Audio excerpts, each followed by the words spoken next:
Volkswagen parts, which is what the Formula V stands for. But Formula First was a good series. We had a series that ran with the American Road Race of Champions at Road Atlanta in November.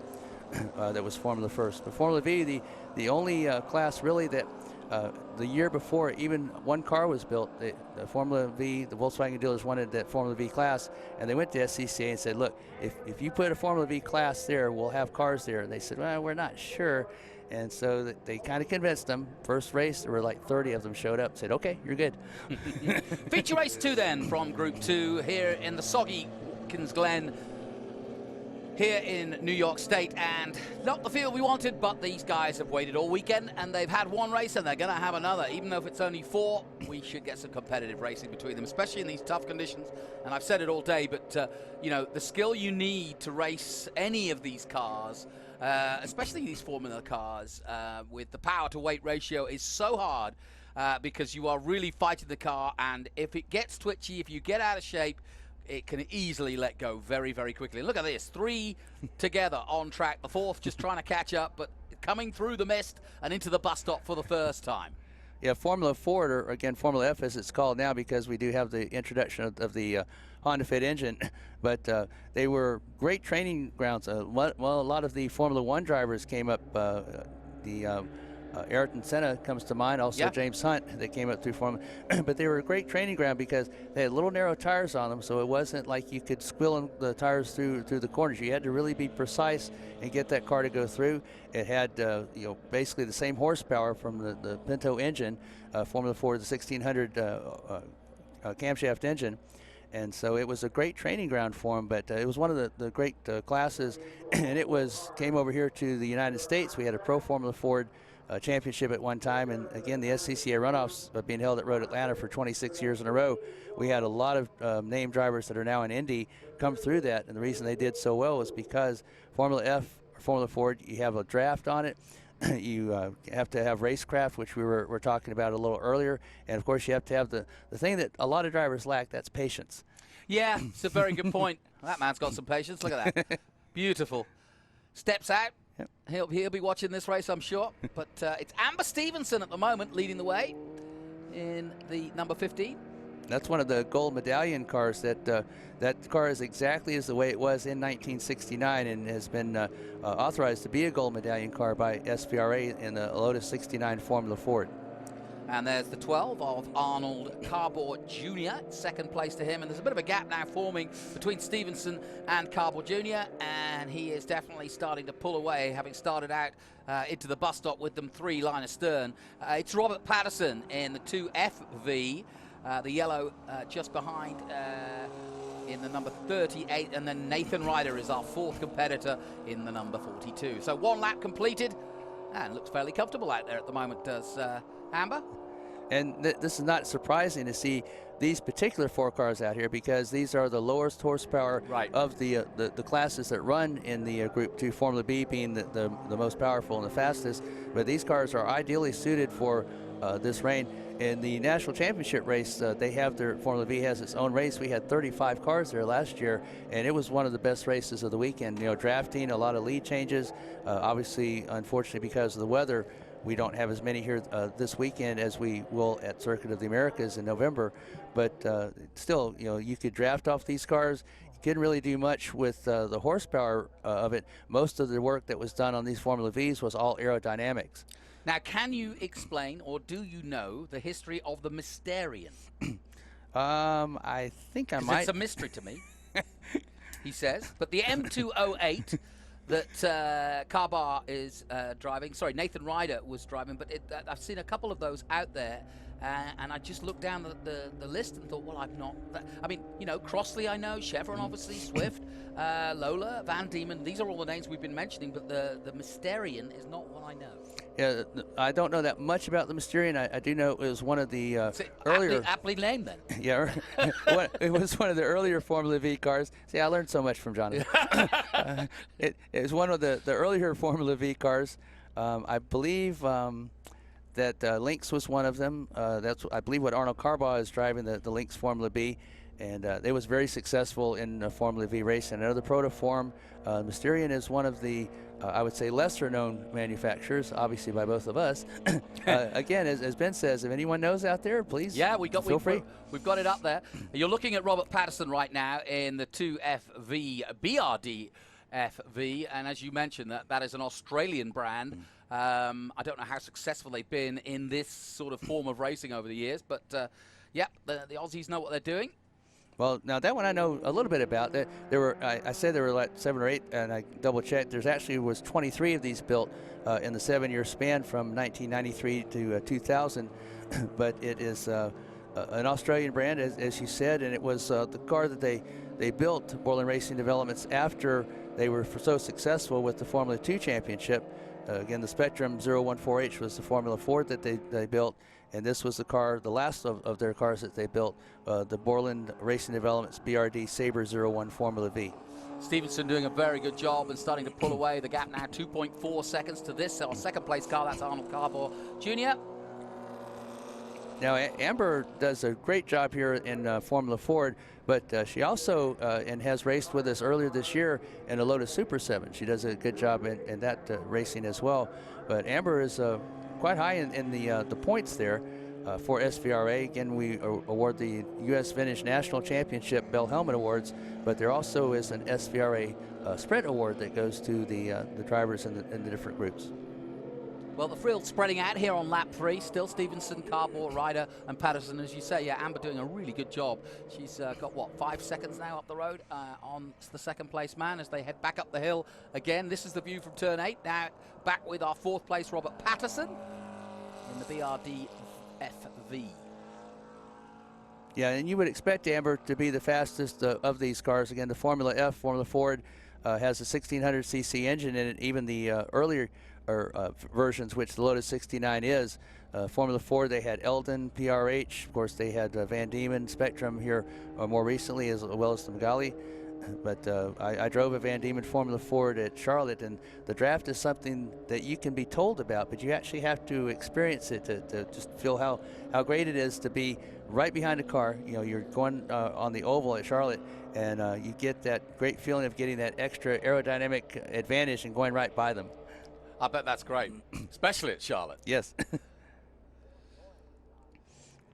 The only bad part was that when I raced, it was before the development of these great new helmets that they have, and you had to be sure that the chin strap was really tight because the air would rush in over, because of aerodynamics, would rush in over and try to lift that helmet off of your head, which is very upsetting when you're trying to try and figure out where you're going on the track. Yep. Devoted fans there in section 1 and 2. Glad to see you out there. In fact, it is just crowd 1 and 2 for that particular section now. There's more people here than that. In fact, a lot of people camping over the weekend, making it a holiday to finish off the summer. And if you were seeing our drone shots from earlier, sadly we can't get up with this heavy rain. Yeah, if you saw the drone shots from earlier, you'll see just how many people are in the infield. In fact, on the way in this morning, that infield also goes to the outfield, and there's loads of cars camping and RVs parked up there. So, yeah, it's a real festival here, and well it may be, because you go down to the town at Watkins Glen, and you can see the Grand Prix start of the weekend, if you will, which was a great exhibition, because the history, of course, of this particular venue goes back to 1948, where it all began around the streets of Little Watkins Glen, when back then there were only about 3,000 people living here, so it must have been quite a spectacle, running around the hay bales and across the hills and dales, because it's quite a hilly part of the country. And then they decided, you know what, we might think that might be a little bit dangerous, so let's build a circuit. It's worth it. And in 1956 they opened Watkins Glen.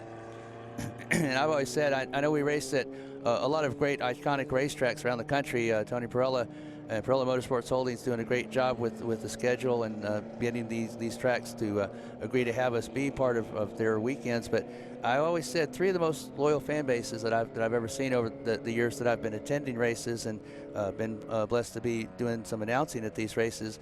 One is Road America. Yep. They have always had a great loyal fan base. Another is Lime Rock.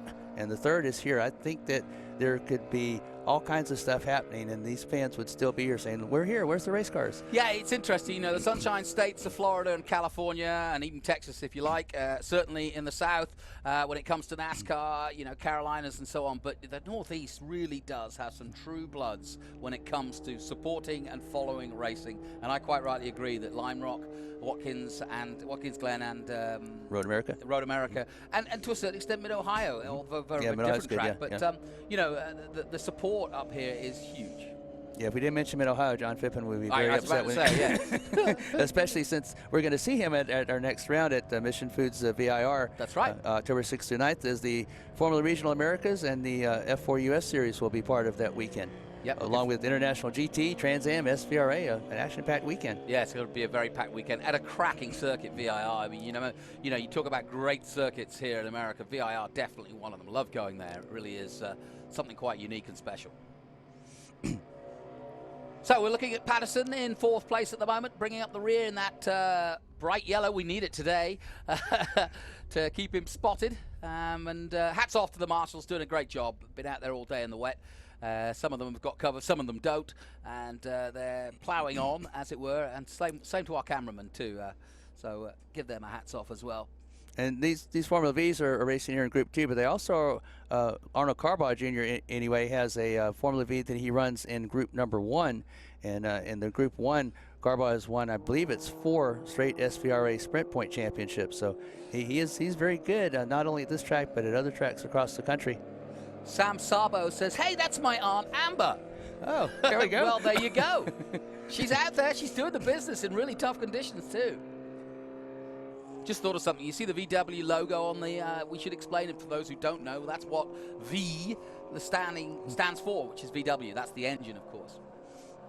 And that was actually, it's funny, you know, a lot of times it's the racing that drives the dealerships. In this case, it was the Volkswagen dealers with Ray Caldwell and his Auto Dynamics, which was one of the original Formula Vs that the dealers wanted something that they could tout as a racing car, and they came up with this Formula V series. It's one of the popular and most long-running of the classes in SCCA, and it was a great class. Again, drafting was very key on these cars as opposed to being motor, you know, going as your faster way around, or tires. It was actually just aerodynamics, and you can see a lot of these cars were bought as a particular manufacturer, and then over the years as the owner has them, you can see aerodynamic changes being made to the body.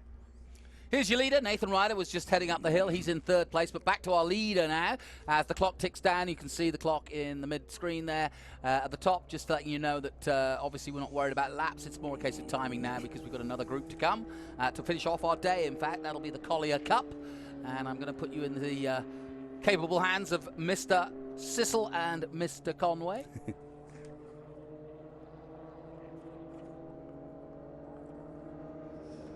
But our leader doing a great job because the conditions aren't getting any better. And this is great stuff from Amber. And if your niece is watching, or your nephew, whichever Sam Sabo is, I hope you're enjoying it. And back with Patterson in the 38. Look at that concentration on. I love clear visors. That's the one good thing about the rain, is that you can see the concentration on the eyes. The eye of the tiger almost.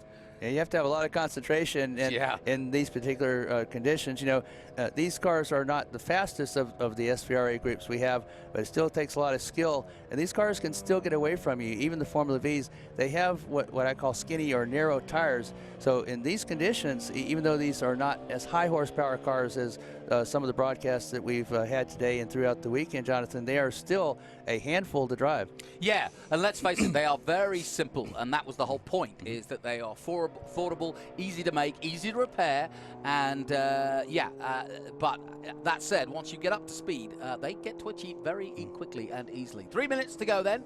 I wonder if the 42 of Ryder can catch up to 2nd place. He's got time, and time running out though, and the gap not too bad, about 2 seconds, and you can see just up the road where his competitor is. There he is. but those sitting water on the track must be a little bit distracting, and you don't want to go on the white lines, whatever you do, because that's where it really gets scary. No, you don't want to touch the painted curves. We saw when Ben and I were doing the Group 9 race that caught somebody out very quickly. It was as if somebody just took the car and threw it, because it's like ice on there. I know we've said this a couple of times during the broadcast today, but again, you even saw the NASCAR cars, which usually hop the curves, especially through the inner loop or the Big Machine Vodka Spike Coolers bus stop. Nemechek wasn't getting anywhere near those painted lines, because he knew. And of course, if you go off the course, you might as well just kind of wait until you hit something, because that grass is going to actually speed you up as opposed to slow you down. And turning the wheel is of no good. The car's just going to go straight. Yep. Well, we're on the last lap here in our group feature race 2. Sadly, only 4 competitors, but hey, they're having fun. And look at Stevenson. Amber's got a, 15.8 second lead now. The only chance is maybe a change for second and third between Carver Jr. and Ryder. He's going really well in that 42. Through the bus stop for the last time comes the 15. Gingerly does it. Sitting water everywhere you look. Yeah, that link speed of Arnold Carbide Jr. I think Ryder's made maybe a little bit of inroads, but I don't think he's going to have enough time to catch him. Yeah, I think you're right. It's going to take a mistake, I think. Yeah, which is very possible. Again, these weepers can catch you out very, very quickly. You know, you go straight, and as soon as you go across them, you swear that something's wrong with the car, because it doesn't catch. It just kind of glides over and then when you hit some pavement where you have a little bit of grip, it kind of jerks you back into the straight line. As you can see, you can almost tell that they're gingerly approaching their racing to this particular set of corners here. And well, they might. Taking the rain line, as Adam Andretti put me right on. I thought they were making mistakes, but no. Sometimes it's better to go very wide and avoid the race lines, just simply because there's more grip there. Yeah, the race line is very polished, and that is the last thing that you need when you're trying to make the turn in. Terry Earwood, one of the Skip Barber Racing School driving instructors, always says it's about 1 to 2 car lengths off of that what you would normally call the dry line, and that is your racing line. And you have the grip out there. You see people making passes on the outside there. If they can trap a competitor down to the inside, the competitor has less grip than the one on the outside. So it's very important to stay on that outside line, that so-called rain line, to have at least a little bit of grip, more so than on the inside or on the apex where it would normally be. Coming to the line then for the final time. Here comes our leader.